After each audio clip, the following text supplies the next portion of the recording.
dizer-vos que a minha palestra é uma palestra que tem um tema dificílimo pela abrangência. O advogado na era global. Primeiro, duvido muito que esta era seja global e, em segundo lugar, falta definir o advogado. Ora, esta tarefa é praticamente impossível. Eu cumprimento os demais companheiros de mesa, peço desculpa pelas gafes protocolares, mas tenho a impressão que as cadeiras são demasiado confortáveis e se eu não chegar depressa ao fim da fala ainda alguém dorme. Assim sendo, eu entro diretamente naquilo que vos queria dizer. Em primeiro lugar, dizer-vos que a época da globalização, esta época internética em que todos vivem agarrados ao celular e ao iPad, ao computador, está a tornar-nos uma sociedade autómata. Nós não temos já domínio do nosso tempo, a nossa agenda é feita por outros e a forma como vivemos é pretensamente moderna. Estamos todos muito bem, contactamos com imensas pessoas pelo mundo fora, mas não somos nada nem ninguém. Cada vez mais o computador e o celular mudaram a nossa vida e nós estamos disponíveis 24 horas por dia, considerando que isso é muito bom e isso é péssimo. Estamos seres humanos piores, estamos certamente profissionais mais desgastados.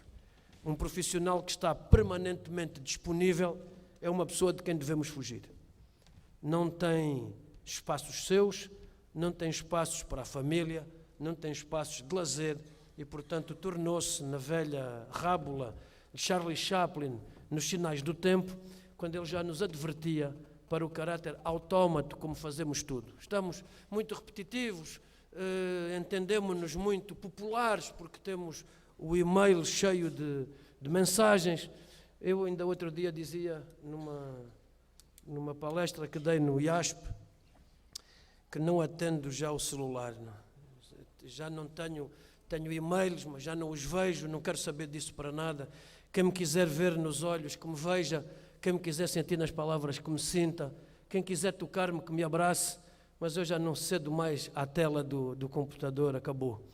Declarei a independência e voltei a ser humano. Espero que agora me torne uma melhor pessoa.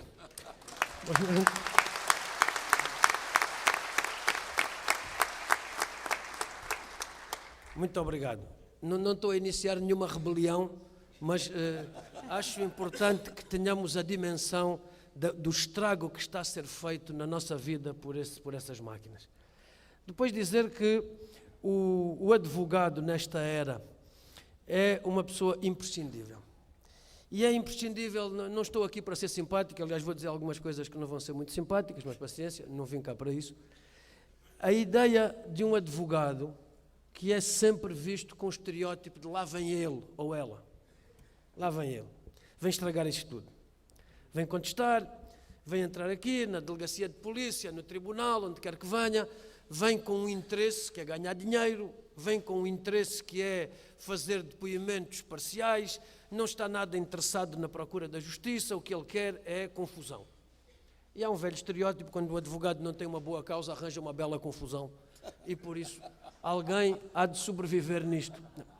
Esta ideia, este estereótipo do advogado que é antiga, em Roma, depois da invasão de Roma pelos bárbaros, os bárbaros juntaram os advogados romanos numa praça, cortaram-lhes a língua, esmagaram a língua dos advogados, dizendo: morre, víbora, que não voltas a mentir.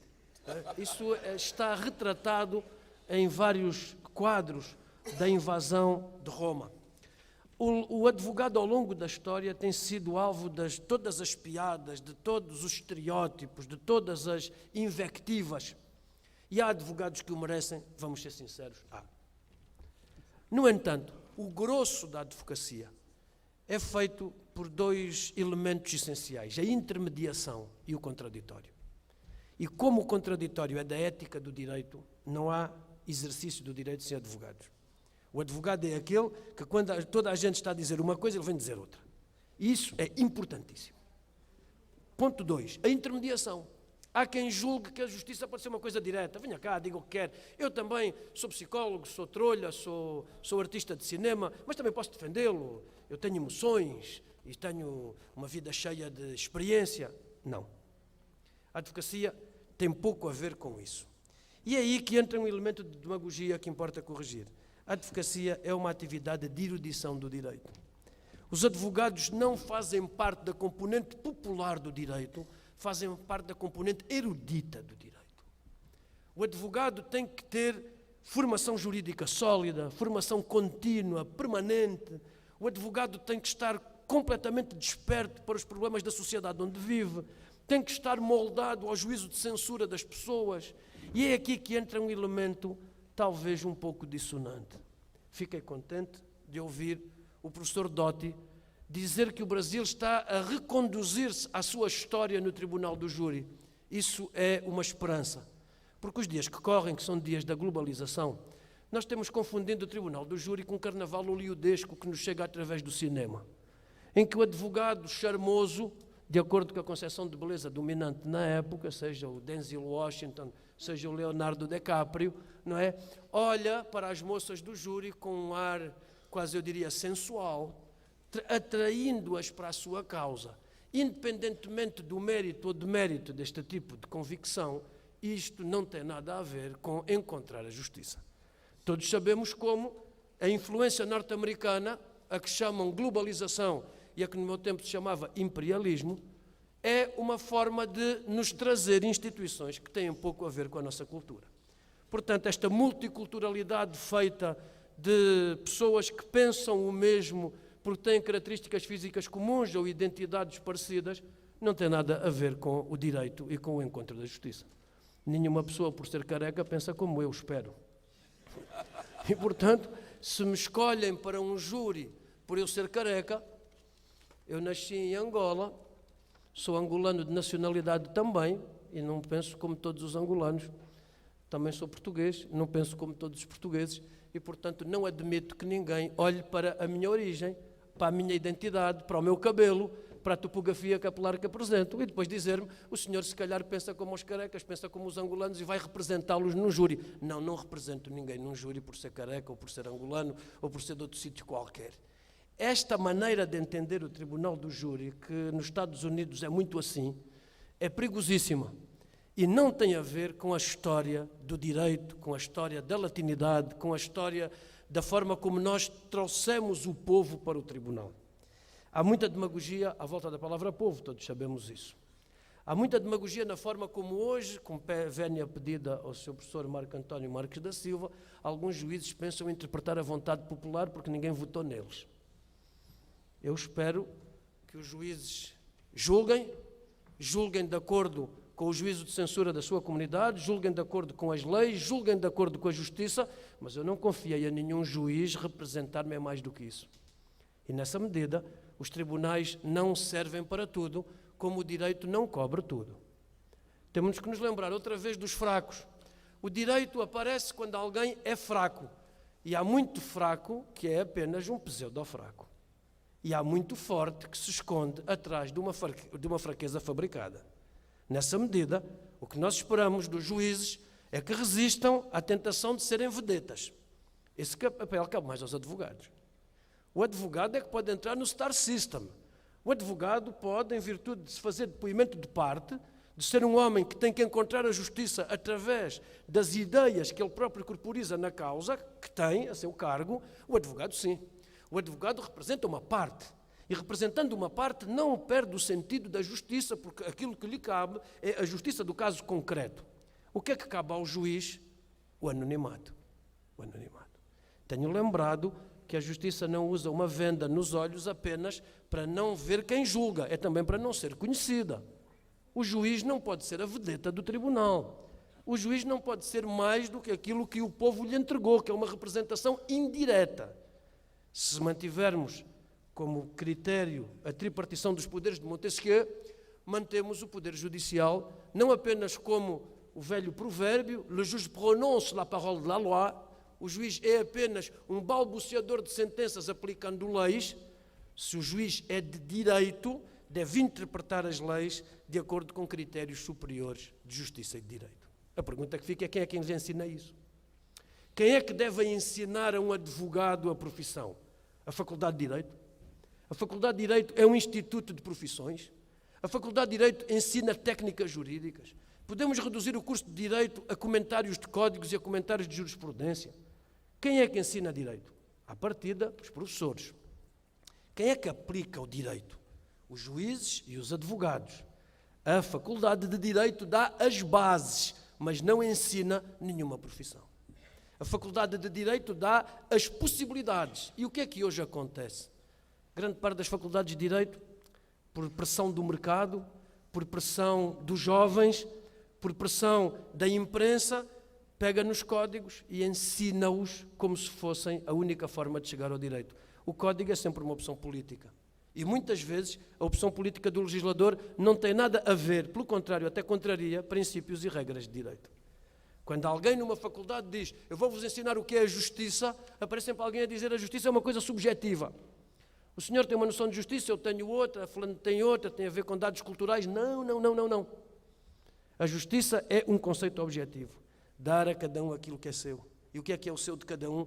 É aquilo que cada um merece. E o que é que cada um merece? Merece na medida em que dá. E o que é que deve dar? Deve dar de acordo com os seus méritos.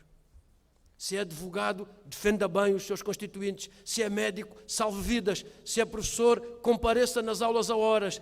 Informe-se, estude e ensine depois de muito estudar. Há uma espécie de prostituição do título de professor hoje em dia. Aquela ideia de que quem não sabe fazer nada vai dar aulas. Erro. O professor é um magistério. O professor exerce aquilo que todos em latim conhecem, magister. Magister é mais do que ministro, que vem de mínimos. Temos que olhar para as palavras para entender que os professores têm uma função social que é a de dizer onde os outros não querem ouvir. O professor tem a tarefa horrível de enfrentar turmas que vêm sedentas de séries televisivas e querem imediatamente começar a praticar direito sem saberem uma vírgula, sem saberem nada, nem mesmo a expressão da língua. Logo, quando olhamos para a advocacia globalizada, antes do computador, antes do cartão de visita, antes do que quer que seja, antes do convencimento de um júri formado ad hoc, fiquei um pouco impressionado com a ideia de alguém ter um cartão de visita com eu sou um jurado profissional. Nós em Portugal tivemos as testemunhas profissionais, pessoas sempre prontas a jurar pelo caráter da pessoa que comparecia. Estavam à porta do tribunal e havia a testemunha abonatória, e então essas pessoas vinham dizer que o réu era boa pessoa, que conheciam de pequenino. Claro, pediam uma fichazita na altura ao advogado e vinham depor a favor do caráter do réu. Nós acabamos com o depoimento abonatório por causa da profissionalização dessas testemunhas. Tenho a impressão que um jurado profissional seguirá o mesmo caminho e, portanto, não nos interessa este tipo de participação popular, que é uma participação fabricada para um carnaval democrático no tribunal que nada conta. No julgamento de Galba, Galba foi um grande general que extinguiu os lusitanos. Praticamente os lusitanos foram escravizados, extintos. Galba foi acusado por Roma, pelo Senado romano, de praticar crimes de guerra na Lusitânia, porque convenceu os lusitanos que, através de um tratado de paz, finalmente ficava tudo bem, recebe-os para assinar o tratado e extermina 14 mil lusitanos. O Senado, horrorizado, faz um tribunal ad hoc, julga Galba e vai para advogado de Galba, um homem conhecidíssimo, que escreveu tudo ao contrário do que viveu, que foi Cícero. Cícero aparece no tribunal e diz o seguinte: como é que Roma é capaz de condenar Galba, que salvou os romanos de mortandades imensas? Vocês que me estão a escutar podiam ser viúvas, podiam ser mães sem filhos, mas este homem que aqui está exterminou o maior inimigo de Roma. Como é que Roma agora vai julgá-lo e condená-lo? Levantou-se Catão e lembrou-se Cícero que nós julgamos os homens pelas suas ações e não as ações pelos homens. É isto que acontece no mundo globalizado. Quem é que me garante que um homem famoso, uma estrela, um jogador de futebol no Brasil, um ator de telenovela, etc., com um tratamento exatamente igualitário, qual é a pressão da imprensa? Qual é o peso do advogado? Qual é a influência do tribunal, do júri? Qual é o peso sobre o juiz? Tudo isto tem que ser falado por nós e tem que ser falado de uma forma desencantada. Tem que ser falado sem medo do contraditório. Tem que ser falado de uma forma que todos entendam, porque na democracia todos participamos daquilo que é público, mas nem todos temos competência para decidir sobre aquilo que é a vida de uma pessoa. Sendo assim, globalização com certeza, universalismo sempre. A globalização retoma um tópico antigo, que é quem é o dono do mundo. Nós sabemos hoje quem tem os meios para ser o dono do mundo. E o direito dirá sempre, através dos seus advogados, que o mundo e as pessoas não são de quem quer mandar nelas, são de quem pode fazê-lo através dos valores, dos princípios e das regras. Os advogados têm que ter regras, os advogados são necessários para o exercício do direito. O direito não cobre tudo, nem serve para tudo. Hoje há um abuso de direito, um abuso do nome do direito, levando as regras para patamares de conflitualidade, onde o direito não pode estar, porque não há possibilidade de que ele esteja. O direito volta à sua origem, o direito volta à regra de justiça, o direito volta à retórica que ninguém ensina. Hoje não se ensina retórica, dialética, gramática, prosódia, ninguém ensina nada a não ser comentários de leis, comentários de jurisprudência, e isso é importantíssimo na aplicação do direito, mas só pode ser bem julgado por quem tem formação de base em torno de valores e de princípios. Se eu pudesse dizer alguma coisa aos advogados de São Paulo, que têm o crime, salvo seja, como atividade, é que se o princípio da presunção de inocência, já aqui falado hoje, continua a ser o principal esteio da civilidade do direito no âmbito criminal, nós temos que olhar para a execução das penas, olhar para a comunidade e para aquilo que ela pensa e fazer pedagogia. Num período em que a parte securitária está tão à flor da pele, em que existem pessoas a pedir a pena de morte e a prisão perpétua como única resposta do Estado a um aumento da criminalidade, nós, os juristas, temos que lembrar de uma forma perpétua, de uma forma pedagógica, que um homem que está privado eternamente da liberdade perdeu a sua humanidade no dia em que entrou na cadeia. Nós somos homens porque temos esperança de liberdade. Quem não espera a liberdade tornou-se um animal. Nós não podemos fazer isso a ninguém. A prisão perpétua deve estar afastada do nosso horizonte. Uma coisa são medidas de segurança, medidas preventivas, outra coisa é a condenação perpétua de um ser humano que fica privado de liberdade. Segundo, a pena de morte. Na nossa civilidade jurídica, enquanto o Brasil se mantiver dentro dos países que, com Portugal, Angola, Moçambique, Guiné-Bissau, Macau, Goa, etc., outros territórios, comungarmos dos mesmos valores e dos mesmos princípios, o Brasil não pode adotar penas de morte. Sei que existem petições, etc., mas é preciso pedagogia. Nenhum criminoso pode colocar uma comunidade sob esta chantagem. Eles têm que saber que nós somos superiores, porque podemos vencer o crime sem entrar na animalização da comunidade, sem entrarmos em extremos que só nos retiram dos valores e dos princípios em que vivemos. Estes são os valores e os princípios que devem nortear qualquer atividade relativa à privação da liberdade, porque não há ramo de direito mais bonito que o crime. Porquê? Porque é no crime que nos afetam aquilo que temos de mais sagrado. É a resposta que a sociedade deve dar a quem está fora dos padrões e das regras, dizendo-lhe: todos temos uma oportunidade para errar e para reconstruir a nossa vida depois de cumprirmos a pena com a sociedade. A pena é uma forma salvífica de uma sociedade manifestar o seu grau de civilidade. Quanto mais agressivo for o Estado, mais gera agressividade na comunidade. Nós temos que saber olhar para a lição que nos dá constantemente um professor de direito criminal, um homem que se dedica à parte patológica da sociedade e dizer: em cada momento da nossa vida erramos. Quem erra, dá a mão à palmatória, recolhe a mão e segue. Nós não temos penas definitivas, não temos vexatórias, não temos penas vexatórias, penas cruéis, penas infamantes. Vencemos o livro 5º das ordenações. Vencemos o livro 5º das ordenações pela civilidade do direito e não há nenhum criminoso, não há nenhuma superpotência que nos coloque sobre a chantagem de voltarmos atrás nesse caminho. Se esses forem os caminhos que a advocacia brasileira, nomeadamente a advocacia de São Paulo, que é uma sociedade conhecida como uma sociedade violenta, mas eu, quando venho, compreendo que essa violência é mais um produto e um trabalho da forma como é apresentada, e creio que, à medida que o Brasil caminha para uma maior igualização social, uma maior distribuição de renda, tenho a impressão que esses problemas tornam-se problemas menores, porque são problemas patológicos do caráter da pessoa e não de uma determinada inserção na sociedade. Se nós caminharmos por aí, os valores do direito aparecerão e o vosso contributo é inestimável.